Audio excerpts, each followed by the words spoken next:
Assalomu alaykum, hurmatli talabalar.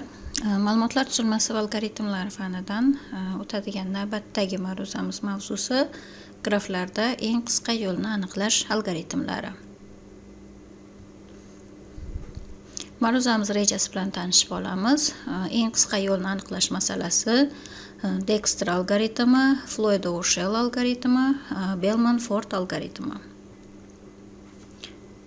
Eng qisqa yo'lni aniqlash masalasi rejasi bilan tanishib o'tamiz. Graflar nazariyasida eng qisqa yo'lni aniqlash muhim klassik masalalardan biri deb hisoblanadi.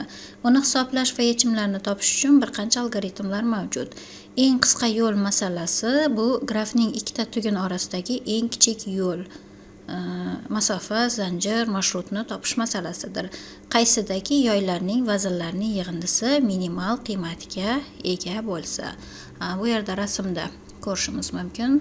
Source ya'ni boshlang'ich uchidan destination ya'ni maqsad uchiga olib boruvchi bir qancha yo'llar mavjud. Mana shu yo'llarning orasidan eng qisqa variantini ya'ni vaznlarning yig'indisi eng minimal bo'lgan variantni topish talab qilinadi. Masalani formal qo'yilishi. G yuklanishga ega bo'lgan graf berilgan, ya'ni vaznli graf mavjud. Har bir yoyning og'irligi berilgan bizga W, E, G bilan. Boshlang'ich tugun S va oxirgi tugun D berilgan. Ular orasidagi qisqa masofali yo'lni aniqlash talab etiladi. Yo'lning uzunligi esa unga kiruvchi yoylar, ya'ni qirralar vaznlarining yig'indisiga teng. Bir uchdan boshqa uchlarga boradigan eng qisqa yo'llar. Enta uchli va enta qirraga ega bo'lgan orientirlangan yoki orientirlanmagan graf berilgan. Qandaydir boshlang'ich uch S ko'rsatilgan. S uchdan qolganlarigacha bo'lgan eng qisqa masofalarni topish kerak va yo'lning o'zini ham chiqarish talab etiladi. Bu masala yagona manbali eng qisqa yo'llarni izlash masalasi deyiladi. Bu yerda daniyalik tadqiqotchi Dexter tomonidan 1959-yilda ishlab chiqilgan algoritmdan foydalanamiz. Eng qisqa yo'lni aniqlash masalasi har xil masalalarda berilishiga qarab quyidagicha talaffuzlarga ega bo'lishi mumkin. Ikkita tugun orasidagi eng qisqa masofani aniqlash masalasi bu aynan S tugundan D tugungacha bo'lgan eng qisqa yo'lni aniqlash talab etiladi. Berilgan tugundan barcha tugunlarga bo'lgan qisqa yo'llarni aniqlash masalasi. Bunda grafning S tuguni beriladi, ya'ni boshlang'ich uch va undan qolgan tugunlargacha bo'lgan eng qisqa yo'llarni aniqlash talab etiladi. Uchinchi shakli berilgan tugunga yetib borishning qisqaroq yo'llarini aniqlash masalasi. Ya'ni grafning barcha tugunlaridan bitta tugunga yetib borishning eng qisqa yo'lini aniqlash talab etiladi. Oxirgi variant barcha o'zaro tugunlar orasidagi qisqa masofalarni aniqlash masalasi. Har bir tugundan har bitta tugunga boradigan eng qisqa yo'lni aniqlash masalasi deyiladi. Dexter algoritmi. Bu algoritm 1959-yilda niderlandiyalik olim Edgar Dexter tomonidan ixtiro qilingan graf algoritmi. Grafning uchlaridan biridan qolganlarigacha eng qisqa yo'llarni topish algoritmi hisoblanadi. Bu algoritm dasturlashda keng qo'llaniladi. Algoritm grafning S tugundan qolgan barcha tugunlargacha yetib borishning qisqaroq yo'llarini hisoblash uchun amalda qo'llaniladi. Algoritm samaradorligi amallar bajarilishi bo'yicha n kvadrat tartibli hisoblanadi. Ya'ni bu yerda n uchlar soni. Bu algoritmda qirralar og'irlik qiymatlari faqat musbat bo'lishi talab etiladi. Ya'ni manfiy vaznli qirra bo'lmasligi lozim. Algoritm ishlash prinsipi juda oddiy. Bitta D massiv olamiz va unda grafning har bir V uchidan bizga berilgan S uchgacha bo'lgan eng qisqa qiymatni saqlaymiz. Buning uchun oldin S uchdan o'ziga masofani 0 ga tenglaymiz va D ning qolgan barcha qiymatlarini musbat cheksizliklar bilan to'ldiramiz. Va yana har bir uchni tekshirilganligini bilish uchun bitta mantiqiy tipdagi massiv zarur bo'ladi. Used massivdan foydalanamiz. Dastlabki holatda bu massivning barcha elementlari false qiymatda bo'ladi va qaysidir uchni tekshirganimizdan keyin shu uchdagi mantiqiy massiv qiymatini true ga aylantirib boramiz. Keyin enta sikl orqali DI ning hali tekshirilmagan va eng kichik uchini topib boramiz. Tanlangan D, V uch uchun u bilan bog'langan har bir uch uchun quyidagi formula orqali ko'rib chiqamiz. Bu yerda D ning qiymati o'zidagi qiymat va unga o'zidan oldingi uchga shu qirra orqali yetib kelish mumkin bo'lgan masofalar yig'indisidan minimalni tanlash orqali hosil qilishimiz mumkin. Shu tariqa bizda D massivda S3 dan har bir qolgan uchlargacha bo'lgan eng qisqa masofalar hosil qilinadi. Misol sifatida quyidagi grafni ko'rib chiqishimiz mumkin. Bu yerda 6 ta uchdan, ya'ni 6 ta tugundan iborat hamda bir nechta qirralardan iborat graf berilgan. Graf vaznli, har bitta qirraning vaznini rasmda ko'rishimiz mumkin. Ushbu graf berilgan bo'lsin va biz shu grafning birinchi uchidan boshqa uchlargacha bo'lgan masofani topishimiz zarur. Birinchi uchdan qolgan barcha uchlargacha yo'llar mavjud, ya'ni graf bog'langan graf hisoblanadi. Eng minimal masofani esa aynan Dijkstra algoritmi yordamida topishimiz mumkin. Bu graf uchun bog'liqlik matritsasini tuzib olamiz, ya'ni 6 ta tugundan iborat bo'lganligi uchun 6 ga 6 o'lchamdagi kvadrat matritsa hosil qilinadi va uning asosiy diagonal elementlari nollardan iborat. Har bitta qirrani tasvirlash uchun matritsadagi aynan shu satr va ustun elementiga shu qirraning vaznini yozib boramiz. Masalan, 1 va 2 uchni bog'lovchi qirraning vazni 7 ga teng. 1 va 3 uchni bog'lovchi qirraning vazni esa 9 ga teng. Agar to'g'ridan to'g'ri qirra mavjud bo'lmasa, ularni 0 bilan ta'minlab olamiz. Oldiniga grafning birinchi uchini 0 ga tenglashtirib, qolganlarini cheksizlik bilan to'ldiramiz. Ya'ni oldingi slaydimizda aytib o'tgandek, D massivning dastlabki qiymati S3 dan, ya'ni birinchi uchdan o'ziga o'zi bo'lgan masofani 0 bilan olamiz. Qolgan barcha qiymatlarini musbat cheksizliklar bilan to'ldirib olamiz. Algoritm bo'yicha eng kichik qiymat bu birinchi uch hisoblanadi va uning qo'shnilari 2, 3 va 6. Mana shu uchlar birinchi uch bilan bog'langan. Ularni tekshirib chiqishimiz zarur bo'ladi. Birinchi uchdan ikkinchi uchga 0 ga 7 ni qo'shish orqali borishimiz mumkin. 2 da esa dastlab cheksizlik turganda, ikkalasidan minimalni tanlaganimizda bu 7 ga teng bo'ladi.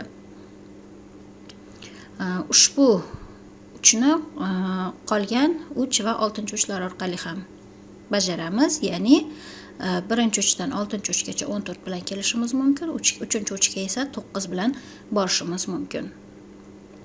Endi mana shu birinchi uchni biz ko'rilgan deb hisoblaymiz va uni used massivdan true ga aylantirib o'chirib tashlaymiz. Barcha qo'shni bog'lanishlar ko'rib chiqilgach, bu ishni amalga oshirishimiz zarur bo'ladi. Keyin navbat bo'yicha keyingi tugunga o'tamiz.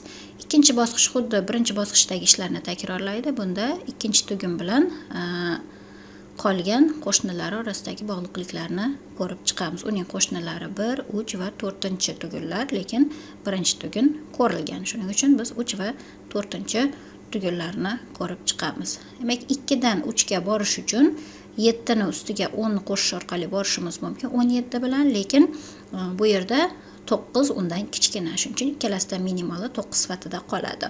4-ga esa 7 ga 15 ni qo'shib borishimiz mumkin. Natija 22 ga teng. Bu minimal son hisoblanadi. Ikkinchi uchni ham ko'rib bo'ldik. Endi uni ham o'chiramiz va navbat bo'yicha keyingi uchga o'tamiz. Xuddi shunday tartibda barcha uchlarni tekshirib chiqishimiz mumkin va hamma tugunlarga borish mumkin bo'lgan minimal yo'llar D massivda saqlanib qoladi. Natija quyidagicha bo'ladi. Birinchi uchdan o'ziga uchgacha masofa 0, ikkinchi uchgacha 7 va hokazo xuddi shunday tartibda hosil qilinadi. Realizatsiyani ko'rib chiqadigan bo'lsak, bu yerda n grafning uchlar soni from va to qaysi uchdan chiqib qaysi uchga borish kerak bo'lgan tugunlarning nomerlari hamda bizga bog'liqlik matritsasi zarur bo'ladi. Bog'liqlik matritsasini standart oqimdan kiritib olamiz. D massivimiz masofalarni saqlash uchun used massiv har bitta uchning tekshirilgan, ko'rilgan, ko'rilmaganligini aniqlash uchun zarur bo'ladi. Dastlabki holatda D ning hamma qiymatini musbat cheksizliklar bilan, used massivni esa false qiymat bilan to'ldirib olamiz va sikl orqali biz har bitta tekshirilmagan uchlarni unga yetib borish mumkin bo'lgan minimal masofalarni aniqlab borishimiz mumkin bo'ladi. Oxirida bizda D massivda har bitta birinchi uchdan qolgan uchlargacha bo'lgan eng qisqa masofalar hosil qilinadi. Yuqoridagi grafimiz uchun biz natijani ko'rishimiz mumkin. 6 ta uchli graf berilgan. Birinchi uchdan 6-chi uchga boradigan eng qisqa yo'lni topishimiz zarur. Bu 11 ga teng bo'ladi. Ya'ni grafimiz bilan ko'rib chiqadigan bo'lsak, aynan birinchi uchdan 6-chi uchga mana bu aylanma yo'l bilan, ya'ni 11 qiymat bilan kirishimiz mumkin edi. Ikkinchi algoritmimiz Floyd-Warshall algoritmi. 1962-yilda Robert Floyd va Steven Warshall tomonidan ishlab chiqilgan algoritm hisoblanadi. Grafdagi har qanday ikkita tugunlar orasidagi eng qisqa masofani topishga imkon beradi. Bunda qirralarning og'irliklari ham musbat, ham manfiy bo'lishi mumkin. Dexter algoritmida faqat musbat bo'lishi talab qilinar edi. Bu algoritm esa manfiy vaznli qirralar uchun ham ishlaydi. Dexter algoritmdan farqli o'laroq ba'zi bir uchdan eng qisqa yo'llarning yo'naltirilgan daraxtini yaratishga imkon beradi. Floyd usuli grafdagi barcha eng qisqa yo'llarning uzunligini topishga imkon beradi. Algoritm samaradorligi amallar bajarilishi bo'yicha n kub tartibli, ya'ni 3 ta ichma-ich sikldan iborat bo'ladi.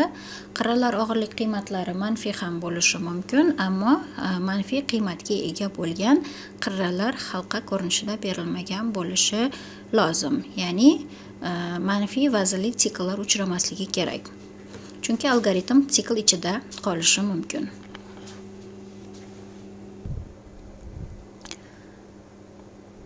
Algoritm g'oyasi n kvadrat o'lchamli D masofalar matritsasi har i'inchi qadamda javobni saqlash uchun ishlatiladi va har keyingi qadamda i-1 dan kichik bo'lgan tugunlarga o'tish orqali kerakli masofani hisoblaydi.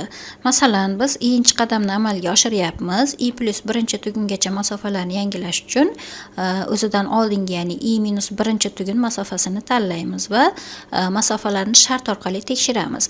Agar ushbu masofa kichikroq bo'lsa, u holda masofa qiymatini yangilaymiz va barcha qadamlar soni n+1 qiymatga teng. Oxirgi qadamdan so'ng bizda bir tugundan boshqa tugunlarga qisqa masofalar qiymati aniqlanadi va u D matritsada saqlanadi. Graf matritsasi shaklida ifodalanadi. Bunda D, I, J massiv, I va J tugunlar orasidagi masofa hisoblanadi. Har bir qadamda algoritm tugunlar o'rtasidagi masofani yangilaydi, ya'ni minimal masofalarni hisoblash uchun 3-tugun orqali o'tishni hisobga oladi. Algoritmni ishlash tamoyili: boshlang'ich masofalar matritsasini tuzib olamiz. Dastlab i'inchi qator i'inchi ustun 0, ya'ni asosiy diagonal elementlarni nollar bilan ta'minlab olamiz. Bu har bir tugundan o'zigacha masofani bildiradi. D, I, J esa W, I, J ni oladi. Agar tugunlar bog'langan bo'lsa, ular orasidagi og'irlikni dastlabki qiymat sifatida olamiz. Qolgan matritsa elementlarini esa musbat cheksizliklar bilan to'ldirib olamiz. Bu tugunlar bog'lanmaganligini bildiradi. Har bir tugun K orqali boshqa barcha tugunlar o'rtasidagi masofani optimallashtirishimiz zarur. Buning uchun quyidagi formuladan foydalanamiz. D, I, J ga o'zidagi va unga kelish mumkin bo'lgan yo'lning qiymatlari orasidan minimalini tanlab o'zlashtiramiz. Barcha juft tugunlar uchun minimal masofalarni hisoblaymiz. Dasturini ko'rib chiqadigan bo'lsak, aytib o'tganimizdek, bu 3 ta sikldan iborat bo'ladi. Alohida funksiya sifatida qarab olamiz. Har bitta sikl 0 dan n-gacha bo'lgan qiymatlarni oladi va masofani tekshirib ko'ramiz. Ya'ni i'inchi satr k-inchi ustundagi matritsa elementi musbat cheksizlikdan kichik bo'ladigan bo'lsa va k-inchi qator j-inchi ustun ham musbat cheksizlikdan kichik bo'ladigan bo'lsa, u holda oldingi slaydimizda ko'rib chiqqan masofani yangilash formulasidan foydalanamiz. Asosiy funksiyamizda tugunlar va qirralar sonini kiritib olishimiz zarur. Masofalar matritsasini boshlang'ich qiymatlar bilan to'ldirib olishimiz zarur, ya'ni asosiy diagonal elementlarini nollar bilan ta'minlaymiz. Grafni o'qish qirralar ro'yxati orqali amalga oshirilgan. Bu masalamizda o'qishni ixtiyoriy usulda insidentlik ro'yxati yordamida yoki bog'lanishlar ro'yxati, bog'lanish matritsasi yordamida ham kiritib olishimiz mumkin. Bu yerda aynan qirralar ro'yxatidan foydalanilgan. U va V uchini bog'lovchi qirra va u qirraning vazni W orqali berib o'tilgan. Bu qirralarni aynan bog'liqlik matritsasiga graf vazni orqali joylab olamiz. Undan oldin matritsamiz aynan musbat cheksizliklar bilan to'ldirilgan edi. Mana bu qiymatlardan tashqari qolgan hamma elementlar musbat cheksizliklardan iborat bo'ladi. Graf qo'shnichilik matritsasi bilan berilgan bo'lsa, to'g'ridan to'g'ri matritsani kiritib olishimiz ham mumkin bu usulda. Undan keyin Floyd-Warshall algoritmini qo'llaymiz va natijani ekranga chiqaramiz. Agar matritsamizning i-chi qator j-chi ustun elementi musbat cheksizlik bo'yicha qolgan bo'lsa, uni ekranga chiqaramiz. Aks holda i-chi qator j-chi ustun elementini chiqarib beramiz. Bu aynan i-chi 3 dan j-chi 3 gacha bo'lgan eng qisqa masofani bildiradi. Bu yerda misol bilan tekshirib ko'rishimiz mumkin. Ya'ni 4 ta 3 dan va 4 ta qirradan iborat graf berib o'tilgan. Qirralar ro'yxatini va ularning vaznlarini ko'rishimiz mumkin. Natija sifatida esa aynan minimal masofalar matritsasi chiqarib beriladi. Algoritmning afzalliklari barcha tugunlar juftliklari o'rtasidagi minimal masofalarni hisoblaydi. Ya'ni aynan 1-3 dan 2-3gacha yoki 1-3 dan qolgan uchlargacha masofalar emas, barcha uchlargacha bo'lgan minimal masofalarni hisoblash vazifasini bajaradi. Oddiy va tushunarli tamoyilga asoslangan. Algoritm kamchiligi esa 3 ta sikldan iborat vaqt sarflaydi. Katta graflar uchun sekin ishlaydi. Cheksiz sikllar, ya'ni manfiy og'irlikdagi sikllarni aniqlashda qo'shimcha tekshiruv talab qilinadi. Keyingi algoritmimiz Bellman-Ford algoritmi. Bu algoritm grafda eng qisqa yo'lni topish algoritmi hisoblanadi. Ishlash vaqti n ko'paytiruv m, ya'ni bu yerda n uchlar soni, m qirralar soni. Bu algoritmimiz bir tugundan qolganlarigacha eng qisqa yo'llarni topish vazifasini bajaradi. Algoritm Richard Bellman va Lester Ford tomonidan mustaqil ravishda taklif qilingan. Algoritm samaradorligi amallar bajarilishi bo'yicha n ko'paytiruv m tartibli hisoblanadi. Bu algoritmda ham qirralar og'irlik qiymatlari manfiy bo'lishi mumkin va halqa ko'rinishida berilmagan bo'lishi lozim. Rib marshrutlash algoritmi, ya'ni Bellman-Ford algoritmi birinchi marta 1969-yilda ARPANET tarmog'i uchun asosiy algoritm sifatida ishlab chiqilgan. Algoritm mohiyati: boshlang'ich masofa D massivi tayyorlanadi. Unda boshlang'ich tugun uchun masofa 0, boshqa tugunlar uchun cheksizlik bilan belgilanadi, xuddi Dijkstra algoritmidagidek. Har bir qirra orqali masofalarni optimallashtirish uchun algoritm tugunlar soni, ya'ni n-1 marta barcha qirralarni tahlil qiladi. Agar D U plus W DV dan kichik bo'ladigan bo'lsa, u holda masofa yangilanadi, ya'ni DV ga mana shu yig'indan, ya'ni kichikroq qiymatni o'zlashtirib borishimiz zarur. Manfiy sikllarni aniqlash: qirralarni yana bir bor tekshirib masofalar o'zgarishiga qaraladi. Agar o'zgarish sodir bo'lsa, unda grafda manfiy og'irlikli sikl mavjud bo'ladi. Algoritm mana shu manfiy siklni ham aniqlay oladi. Dasturni ko'rib chiqamiz. Bu yerda qirralar bog'lanishini va vaznini saqlash uchun strukturadan foydalanilgan, ya'ni har bitta uchni U, V, W 3 ta qiymat bilan saqlashimiz mumkin. Bellman-Ford algoritmi bool toifadagi qiymat qaytaruvchi funksiya sifatida olingan. Agar bu algoritm true qiymat qaytaradigan bo'lsa, manfiy sikl yo'qligini, agar false qiymat qaytaradigan bo'lsa, manfiy sikl mavjudligini bildiradi va shu algoritmni o'zida aynan the massive hosil qilinadi. Dastlabki qiymat, ya'ni the start o'zidan o'zigacha bo'lgan qiymatni 0 deb olamiz. Tugunlar soni n-1 marta barcha qirralar bo'yicha o'tiladi. 0 dan n-1 gacha sikl aylantiramiz va ujularning qiymatini tekshirib chiqishimiz zarur bo'ladi. Bu yerda yuqorida aytib o'tilgan shartdan foydalanamiz, ya'ni shu uchdagi massiv qiymati infinityga teng bo'lmasa va yig'indi o'zidan kichik bo'ladigan bo'lsa, u holda mana shu qiymatga yig'indini o'zlashtirib borishimiz zarur bo'ladi. Manfiy sikllarni aniqlash uchun alohida sikldan foydalanamiz. Agar o'zgarish sodir bo'ladigan bo'lsa, u holda manfiy sikl mavjud dedik. Hech qanday o'zgarish bo'lmasa, manfiy sikl yo'qligini bildiradi.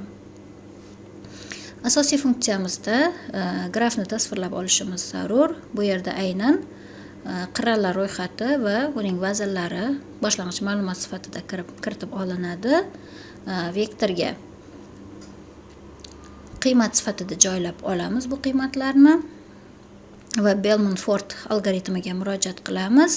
Agar algoritm true qiymat qaytaradigan bo'lsa, u holda massivni tekshirib ko'ramiz, ya'ni 1 dan n gacha sikl aylantirish orqali d ning qiymati musbat cheksizlikka teng bo'lsa, cheksizlikning qiymatini, aks holda d ning qiymatini ekranga chiqaramiz. Agar bu funksiyamiz false qiymat qaytaradigan bo'lsa, u holda manfiy vaznli sikl aniqlandi deya izoh chiqarishimiz mumkin. Bu yerda kiruvchi ma'lumotlar va natijalarni ko'rishimiz mumkin. Ya'ni 5 ta tugunga 8 ta qirraga ega bo'lgan boshlang'ich graf berilgan va uning birinchi uchidan qolgan uchlargacha bo'lgan eng qisqa masofalarni topish talab qilinadi. Kiruvchi ma'lumotlarimiz har bitta qirra va uning vazni sifatida berib o'tilgan. Oxirida natijalarni ko'rishimiz mumkin. Ya'ni birinchi uchdan qolgan uchlargacha bo'lishi mumkin bo'lgan minimal masofalar hosil qilinadi. Algoritmning ishlash bosqichlari. Boshlang'ich masofalar o'zidan o'ziga 0 va qolganlari musbat cheksizliklar bilan to'ldiriladi. Qirralar orqali masofalarni yangilash, har bir iteratsiyada masofalar yangilanadi va manfiy sikllar tekshiriladi. Oxirgi iteratsiyada masofa yana o'zgarsa, sikl mavjudligi aniqlanadi. Algoritmning afzalliklari va kamchiliklari. Afzallik jihatlari: manfiy og'irlikdagi qirralar mavjud bo'lsa ham ishlaydi. Grafdagi manfiy sikllarni aniqlay oladi. Kamchiligi esa murakkabligi BFS yoki Dexter algoritmiga nisbatan yuqoriroq. Katta graflar uchun esa sekin ishlaydi. Qo'llanilish sohalari: transport yoki tarmoqlarda minimal yo'lni hisoblash, moliyaviy tahlillarda foyda yo'qotishni optimallashtirish hamda dinamik tizimlarda siklni aniqlashda qo'llaniladi. Xulosa: graflarda eng qisqa yo'lni aniqlash masalalari ko'plab real hayotdagi masalalarni, masalan, transport tarmoqlarini, telekommunikatsiya tarmoqlarini va kompyuter tarmoqlarini optimallashtirishni talab qiladi. Bunday masalalarni yechishda foydalaniladigan asosiy algoritmlar orasida Floyd-Warshall, Ford-Bellman va Dexter algoritmi muhim o'rin tutadi. Ushbu ma'ruzamiz mana shulardan iborat edi. E'tiboringiz uchun rahmat.